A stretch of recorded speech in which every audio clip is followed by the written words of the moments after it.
தமிழக வெற்றி கழகத்தினுடைய தலைவர் தளபதி அவர்கள்.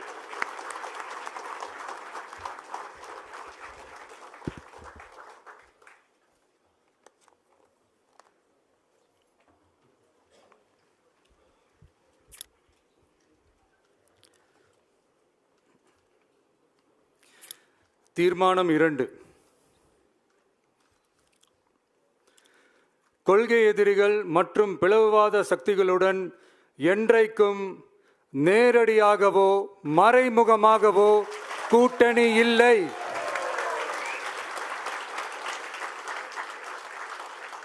ஒன்றிய அளவில் மலிவான அரசியல் ஆதாயங்களுக்காக மக்களை மத ரீதியாக பிளவுபடுத்தி மக்களிடையே வேற்றுமையை விதைத்து அதில் குளிர்காய நினைக்கிறது பாஜக. அவர்களின் இந்த விஷமத்தனமான வேலைகள் வேறு எங்கு வேண்டுமானாலும் எடுபடலாம், ஆனால் தமிழகத்தில் ஒருபோதும் எடுபடாது.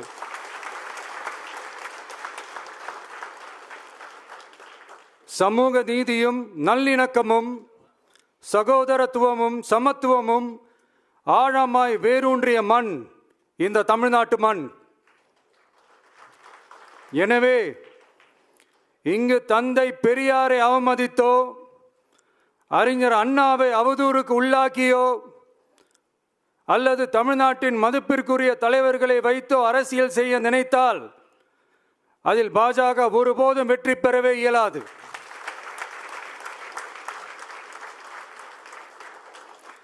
சுயநல அரசியல் லாபங்களுக்காக பாஜகவுடன் கூடி குழைந்து கூட்டணி போக திமுகவோ அதிமுகவோ இல்லை. நம் தமிழக வெற்றி கழகம்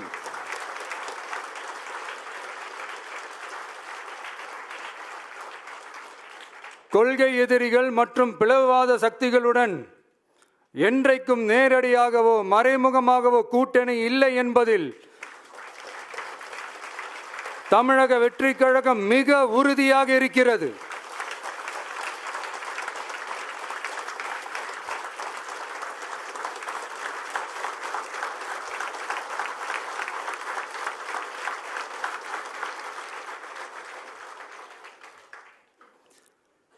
கூட்டணி என்றாலும் தமிழக வெற்றி கழகம் தலைமையில் அமையும் கூட்டணி எப்போதும் திமுக மற்றும் பாஜகவுக்கு எதிரானதாகத்தான் இருக்கும் என்பதையும் அதில் சமரசம் என்ற பேச்சுக்கே இடமில்லை என்பதையும் உறுதிபட செயற்குழு வாயிலாக தெரிவித்துக் கொள்கிறோம்.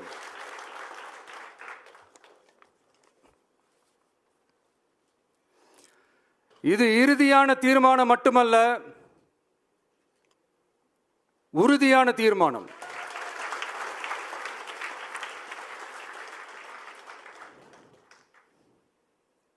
தீர்மானம் 1.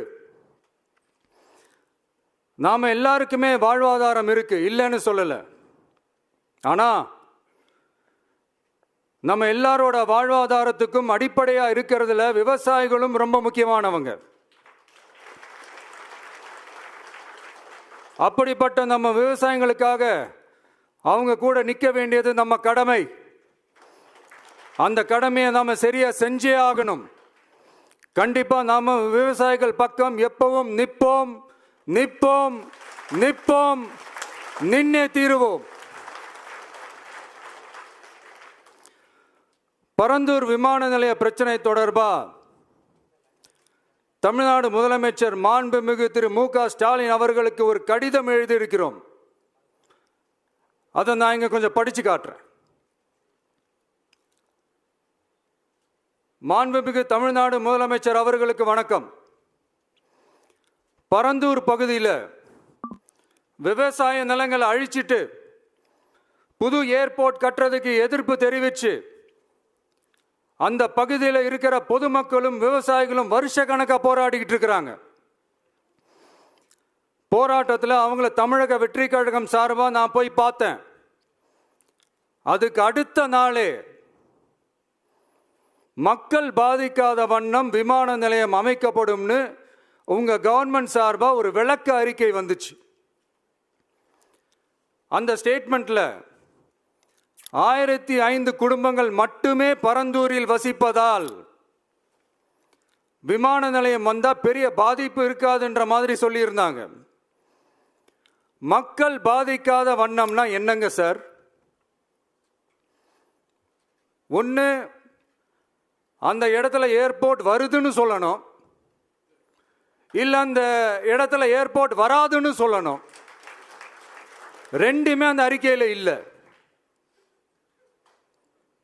வெறும் 1005 குடும்பங்கள்னா உங்களுக்கு அவ்வளவு சாதாரணமா போச்சா சிஎம் சார்?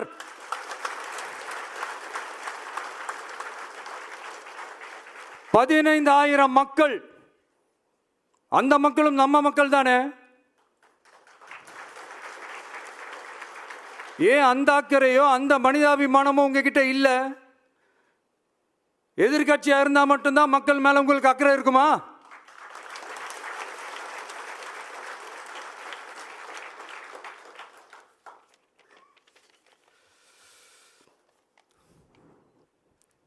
நூற்றுக்கணக்கான ஏக்கர் விவசாய நிலங்களை, மிகப்பெரிய நீர்நிலைகளை, ஆயிரக்கணக்கான வீடுகளை, அவங்களோட வாழ்வாதாரத்தை அழிச்சிட்டு அந்த இடத்துல தான் ஏர்போர்ட் கட்டியே ஆகணும்னு என்ன சார் அவசியம் இருக்கு?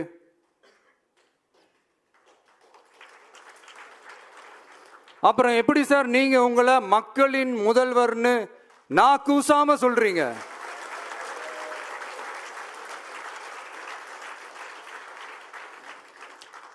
இதுல வேற உங்களுக்கும் இந்த பரந்தூர் ஏர்போர்ட் கட்டுற பிரச்சனைக்கும் சம்பந்தமே இல்லாத மாதிரி வேற காட்டிக்கிறீங்க.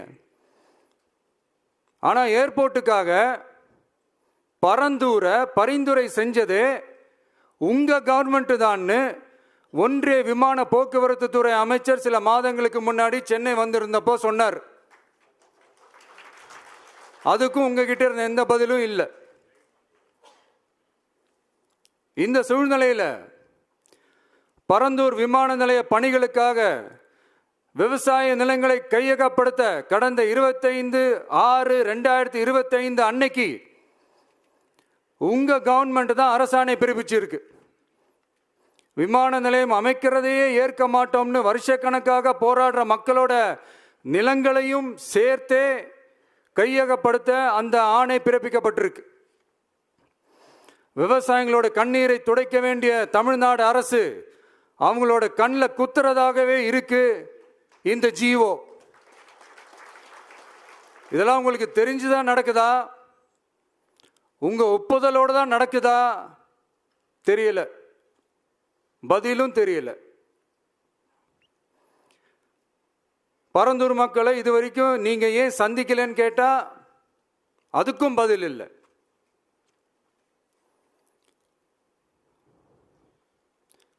நான் இந்த பரந்தூர் போராட்டக்காரங்க அந்த மக்களை ரீசெண்டா நான் சந்திச்சேன். அவங்க சொன்னதையெல்லாம் கேட்கும்போது உண்மையிலேயே ரொம்ப கஷ்டமா இருந்தது. இப்பவும் ஒன்றும் குறைஞ்சிடல சிஎம் சார்.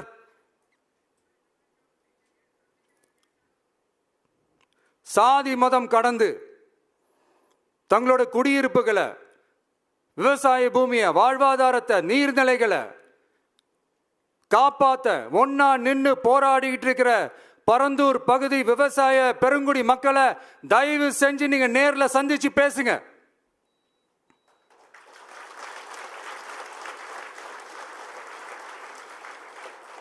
உங்களுடைய அமைச்சர்களோ இல்ல உங்களுடைய அதிகாரிகளோ பேசக்கூடாது. நீங்களே நேர்ல சந்திச்சு பேசணும். அந்த இடத்துல விமான நிலையம் வராதுன்ற உத்தரவாதத்தை அவங்களுக்கு நீங்க கொடுக்கணும்.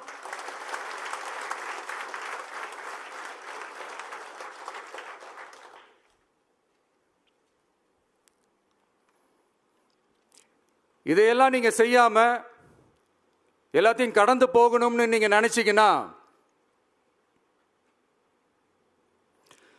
பரந்தூர் பகுதி விவசாய மக்களையும் பொதுமக்களையும் நானே அழைச்சிக்கிட்டு வந்து தலைமை செயலகத்தில் உங்களை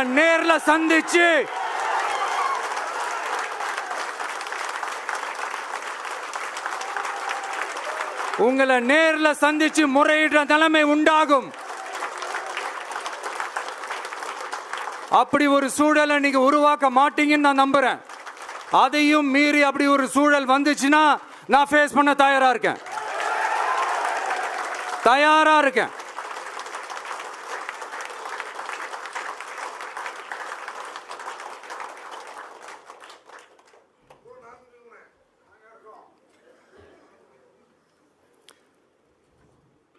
நான் பரந்தூர் வந்த அன்னைக்கு நான் ஒரு விஷயத்தை சொன்னேன். அதே தான் இங்கே நான் திரும்ப ரிப்பீட் பண்ணுறேன்.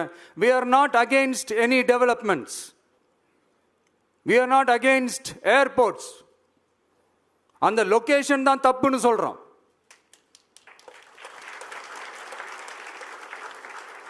இதை நாங்கள் மட்டும் சொல்லலை, ஏவியேஷன் சேஃப்டி எக்ஸ்பர்ட்ஸ் மென்ஷன் பண்ணியிருக்கிறாங்க. that place is not fit for airport. Pilots அங்கே ஏர்கிராஃப்டை லேண்ட் பண்ணுறதுக்கு they might face a lot of problemsன்றது கூட அதில் மென்ஷன் பண்ணியிருக்கிறாங்க. அது மட்டும் இல்லை, அந்த வாட்டர் பாடிஸை அழிச்சு அதுக்கு மேலே ஏர்போர்ட், அந்த பில்டிங்ஸ், அந்த ரன்வேஸ் இதெல்லாம் வந்ததுக்கு அப்புறம் ஒரு மழைக்காலமோ இல்லை ஒரு floods டைம்லையோ the whole Chennai city will be flooded. இதையும் அதில் மென்ஷன் பண்ணியிருக்கிறாங்க.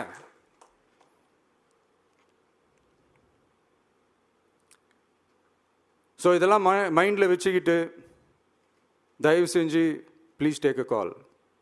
தேங்க்யூ. நன்றி, வணக்கம்.